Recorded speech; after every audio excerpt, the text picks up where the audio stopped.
l'automne, le grand hamster a fait son terrier dans une parcelle qui lui offrait un couvert végétal lui permettant de se protéger contre les prédateurs, mais également d'y constituer son stock alimentaire lui permettant de survivre durant l'hibernation. Nous sommes maintenant au printemps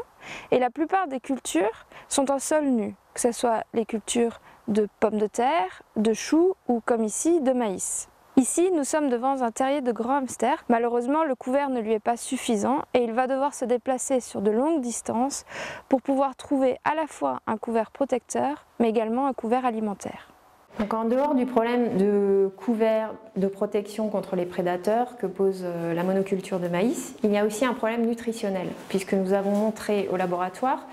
qu'il y avait une carence en vitamine B3 dans le maïs qui entraînait des troubles du comportement chez les femelles pendant la reproduction. En effet, ces femelles présentent une hyper-agitation, une réponse exacerbée à un bruit, à un dérangement. Et aussi, ce qui nous a beaucoup étonné, c'est qu'elles ont consommé leurs petits juste un jour après avoir mis bas. Nous avons retrouvé une reproduction normale en leur donnant, en complément du maïs, une supplémentation en vitamine B3. Cette carence en vitamine B3 entraîne une diminution de la reproduction des hamsters, mais elle a aussi des effets sur le reste de l'écosystème agricole, puisqu'il a été montré dans d'autres études que cette carence peut avoir un effet sur les abeilles qui ont des problèmes d'orientation dans l'espace, et sans doute encore sur le reste de l'agrifaune. Maintenant, nous cherchons des cultures qui soient favorables, naturellement riches en vitamine B3, à semer en milieu naturel, à proximité des parcelles de maïs ou en interrang, comme par exemple le tournesol ou encore le soja qui apporte naturellement ces aliments aux hamsters. Pour concilier les besoins du hamster et la culture du maïs, la CUMA de la Plaine s'est dotée d'un outil qui est le strip-till, qui permet d'avoir un couvert qui soit présent le plus longtemps possible, de semer le maïs au travers de ce couvert et de garder le couvert encore vivant le plus longtemps possible, mais sans s'interdire de le détruire si on sent que la concurrence entre le couvert et le maïs va devenir trop importante. Pour semer le maïs dans un couvert vivant,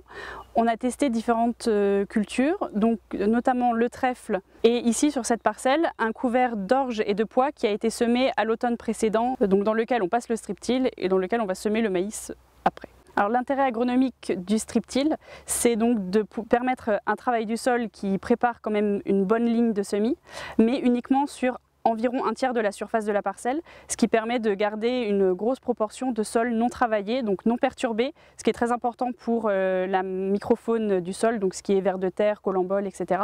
Et donc d'avoir un couvert aussi en place pour permettre au hamster de pouvoir encore trouver sa nourriture, au moins jusqu'au semis du maïs. Les différents couverts qu'on va pouvoir semer et dans lesquels on va pouvoir implanter du maïs vont également pouvoir apporter de l'azote si on met en place des légumineuses. Donc dans le couvert de trèfle, ça va avoir un effet, un bénéfice azoté qui va pouvoir être profitable pour le maïs. Le strip-till permet de travailler sur la ligne de semis grâce à un disque gaufré qui coupe les débris, des chasse-débris qui les enlève. Après, on a une dent pour ameublir le sol, et avec deux disques limiteurs de travail, et derrière on a les roucages pour affiner la terre pour un semis de maïs. Grâce au strip-till, je fais des économies d'énergie, puisque j'économise 3 passages de tracteur,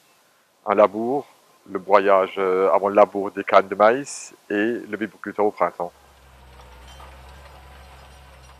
La Chambre d'agriculture expérimente la technique du strip-till depuis 2014 avec les agriculteurs volontaires, notamment de la CUMA de la Plaine.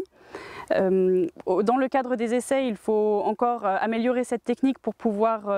concilier au mieux couvert vivant et culture du maïs. Mais au-delà des essais, on constate que les agriculteurs de la CUMA utilisent de plus en plus et s'approprient ce matériel pour l'utiliser sur leurs autres parcelles en maïs hors essai.